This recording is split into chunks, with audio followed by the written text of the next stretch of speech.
this coronavirus has done a lot of things that a lot of people would think, would never fucking happen. And it's been crazy, to think that over the past, 3-4 weeks, we've gone from a very normal life to something fucking outrageous. It's scary. And I think that it's a good thing that it's scary, because this is giving us sort of a dry run, if you will, of a serious disease. And this show isn't all about fucking the coronavirus. I know everyone's sick of hearing about it, so I just want to cover a few things and then I'll move on from it and not touch on it. But when this started coming out, I didn't think anything of it, and now it's sort of changed my life, and it's changed a lot of people's lives. A lot of people are losing jobs. A lot of people have to stay at home and look after their kids, or they're worried about their elderly friends or family getting sick, and they're worried about getting sick themselves, and that's a concern for everybody. But we need to realize that this could be a whole lot fucking worse. Like, it really could. This could be so much worse. And that's what people sort of aren't getting, this is a dry run of a serious pandemic. If this had a really high fatality rate, like the bubonic plague. Now, the bubonic plague, I was watching this video last night on one of the YouTube channels I watch. I think it was the Infographics show. I really enjoy their work, and I was watching that, and it said that I think it was something like at least half of the world's population was killed by it. Now, the bubonic plague, or the Black Death, was a bacterium that people couldn't control, and they couldn't work out where it was coming from. This is in the 1300s, mind you, so no one knows what the fuck's going on. But of the 500 million people that lived on Earth at that point, not the 7 billion people we have now, but the 500 million, I think it was 2 to 250 million people died. A horrible death. This could be a whole lot worse. So let's just take a breath and think, thank fuck. But it also gives you an idea of, this is all finite. This life we live, where we go to work and we come home and we watch YouTube, we watch Netflix or whatever, and we go to the shops, la-di-da, we go to the gym, we go to the footy, we go to the pubs, nightclubs, whatever. We're all so used to that. But this is almost like World War III, except we're fighting an invisible enemy, and we're not fighting them with guns.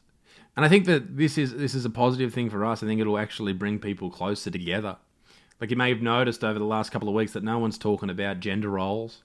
No one gives a shit about that anymore, because they're the real things that don't matter in this world. At the moment, life and death matters, and that's what people are really holding on to. And I mean, when Tom Hanks was diagnosed with it just a couple of weeks ago, and then Idris Elba, people started going, oh my God, these Hollywood stars have got it, and all that type of stuff. And that's one of the questions that I had about this whole thing was, people were freaking out about that. But then when Tom Hanks was cleared of having he's not cleared of it, he recovered, no one in the media really said anything. And I thought that was really strange. But thankfully, most of the symptoms for people are mild to moderate, if you're symptomatic at all.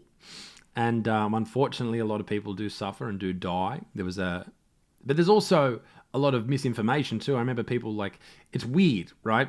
It's weird because some people on different sides of politics seem to want coronavirus to be more deadly, and the other side want it to be less deadly, even though they're looking at the same numbers.